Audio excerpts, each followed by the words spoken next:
আপনি যাইতেছেন এত বড় সাহস হয় কিতে? এত বড় সাহসটা কিভাবে হয়? আপনি ওই যে গোডাউনে পাঠিয়ে দিছি, আপনি গোডাউন থেকে 100 কার্টন মাল দিয়ে দিছি, ঠিক আছে। আচ্ছা, আর আমার ওই ছেলেটারে বলে দিছি আপনি এখান থেকে নিয়ে যান। হ্যাঁ হ্যাঁ, রাখো এটা এখানে। ঠিক আছে বস, ঠিক আছে। তাহলে আমাদের এইটা 100 কার্টন আর এইটা 100 কার্টন দেন, ঠিক আছে? আচ্ছা ঠিক আছে, দাম কিন্তু এটাই পড়বে, কিন্তু কোনো কম হইব না। ভাইয়া হ্যাঁ, কথা ছিল, কি বলেন? আপনি যে খেজুরটা দিচ্ছেন, হ্যাঁ, এই যে রেটটা যে লিখছেন, হ্যাঁ, আমরা বাইরে নিয়ে বেচবো কত? এই গরিব দুঃখী মানুষের কাছে কি এই খেজুর তো দিছে এর কাছে, আপনি আছেন কেন? আমার ছোট ভাই। হ্যাঁ, তো কি হইছে? তা আমরা যে এই যে রোজা রমজান মাসের মধ্যে এই যে গরিব মানুষ, এই যে 64 জেলার মধ্যে, আরে ভাই এই এত যে কথা বলেন না তো ভাই, কি সমস্যা কি হইছে এটা কোন? আমার কথাটাকে শুনেন না, এই এই এত দামে খেজুরটা নিয়ে আমরা বিক্রি করবো কত? আমাদের তো চালান খাটাইতেছে এখানে। এই নেওয়ার সময় তোমার আমি বলি নাই কয় টাকা দাম, আমি বলে দিছি না তোমার আমি? তো আমি তো আপনি এত লিখবেন কত? লেখাপড়া জানেন আপনি? ঠাস করে লেখা ধরে দিচ্ছেন, কারণ আমি তো দেখার পর তো পাগল হয়ে গেছি। যে কাস্টমার আছে আমি বলে দিছি না যে 950 টাকা 1200 টাকা বলছি না আমি আপনারে?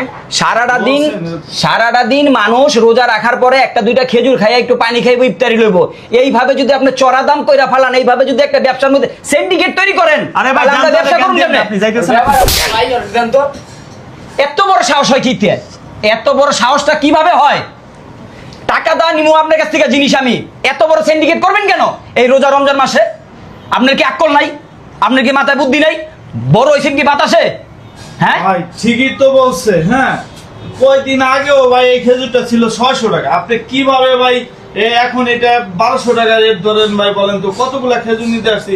আপনার এইভাবে রমজান আসতে না আসতে যদি এইভাবে রেটটা বাড়ায় দেন ভাই, আমরা কিভাবে ভাই এই খেজুরটা নিয়ে আমি কত টাকা বিক্রি করব?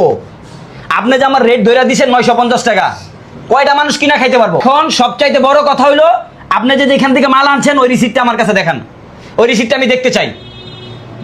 ঠিক আছে দেখাই রিসিপ্ট লন ভাই ওই রিসিপ্ট নাইলে তোর অফিস আমি বন্ধ করে দিব। আমার তুই চিনস না আমি কেডা? রিসিপ্ট বের কর। তোর ব্যবসা আমি করবার দিব না, এই সিন্ডিকেট চলবো না। রিসিপ্ট বের কর। রিসিপ্ট বের কর। রিসিপ্ট বের কর। রিসিপ্ট বের কর। রিসিপ্ট বের কর।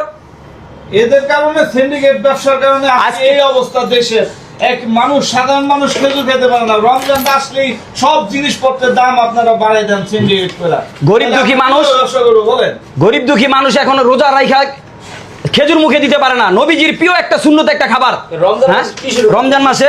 হ্যাঁ, চিন্তা করে দেখো, 480 টাকা করে খেজুর আনছে, সেই খেজুর আমগো কাছ থেকে নিতে আছে 950 টাকা।